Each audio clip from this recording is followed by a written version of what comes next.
أعوذ بالله من الشيطان الرجيم. بسم الله الرحمن الرحيم.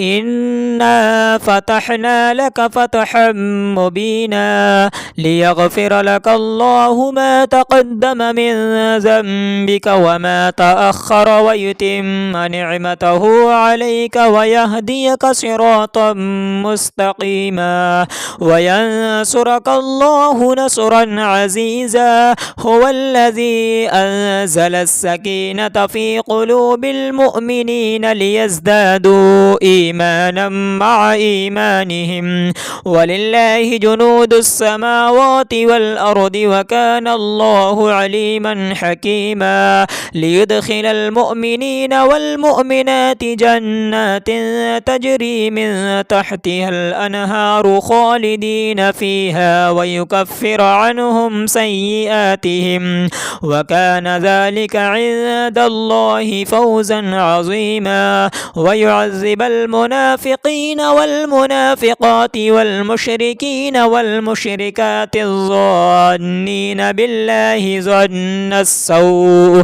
عليهم دائرة السوء وغضب الله عليهم ولعنهم وأعد لهم جهنم وساءت مصيرا.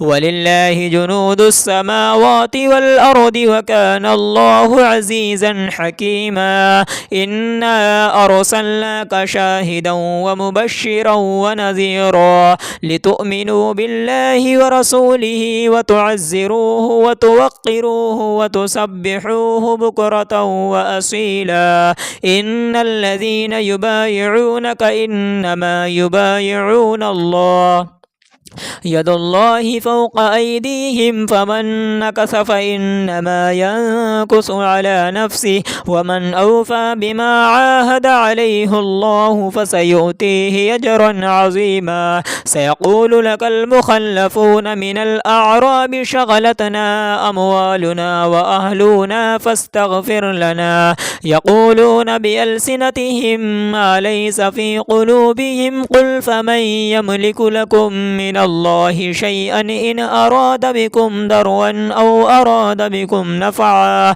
بل كان الله بما تعملون خبيرا. بل ظننتم أن لن ينقلب الرسول والمؤمنون إلى أهليهم أبدا وزين ذلك في قلوبكم وظننتم ظن السوء وكنتم قوما بورا. ومن لم يؤمن بالله ورسوله فإنا أعتدنا للكافرين سعيرا. ولله ملك السماوات والأرض يغفر لمن يشاء ويعذب من يشاء وكان الله غفورا رحيما. سيقول المخلفون إذا انطلقتم إلى مغانم لتأخذوها ذرونا نتبعكم يريدون أن يبدلوا كلام الله قل لن تتبعونا كذلكم قال الله من قبل فسيقولون بل تحسدوننا بل كانوا لا يفقهون إلا قليلا.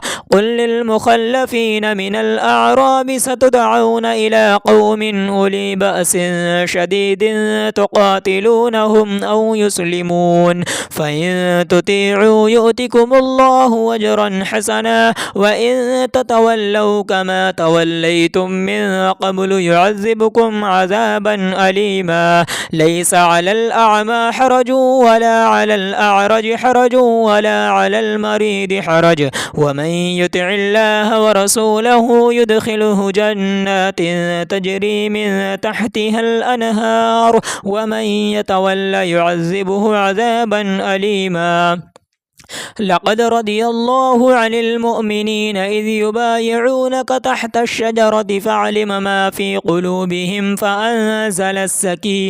فأنزل السكينة عليهم وأصابهم فتحا قريبا ومغانم كثيرة يأخذونها وكان الله عزيزا حكيما. وعدكم الله مغانم كثيرة تأخذونها فعجل لكم هذه وكف أيدي الناس عنكم ولتكون آية للمؤمنين ويهديكم صراطا مستقيما وأخرى لم تقدروا عليها قد أحاط الله بها وكان الله على كل شيء قديرا ولو قاتلكم الذين كفروا لولوا الأدبار ثم لا يجدون وليا ولا نصيرا سنة الله التي قد خلت من قبل ولن تجد لسنة الله تبديلا وهو الذي كف أيديهم عنكم وأيديكم عنهم ببطن مكة من بعد أن أظفركم عليهم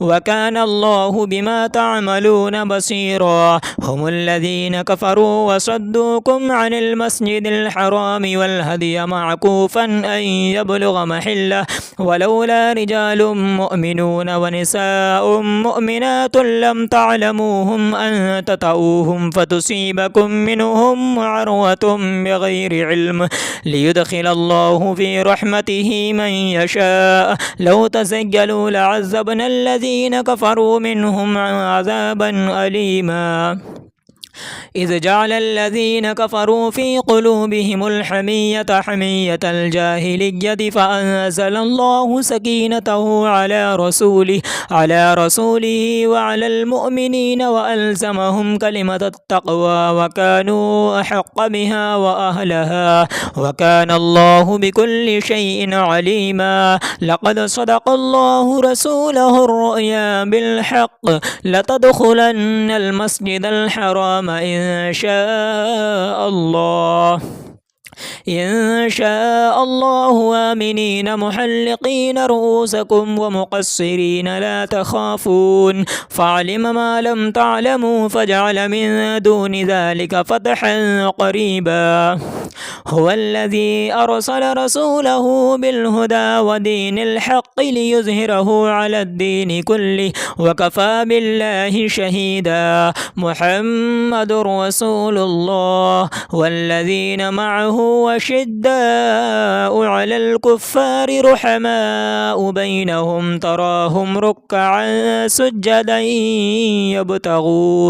يبتغون فضلا من الله ورضوانا سيماهم في وجوههم من أثر السجود ذلك مثلهم في التوراة ومثلهم في الإنجيل كزرع أخرج شطأه فآزره فاستغلظ فاستوى على سوقه يعجب الزراع ليغيظ بهم الكفار وعد الله الذين آمنوا وعملوا الصالحات منهم مغفرة وأجرا عظيما آمنت بالله صدق الله العظيم.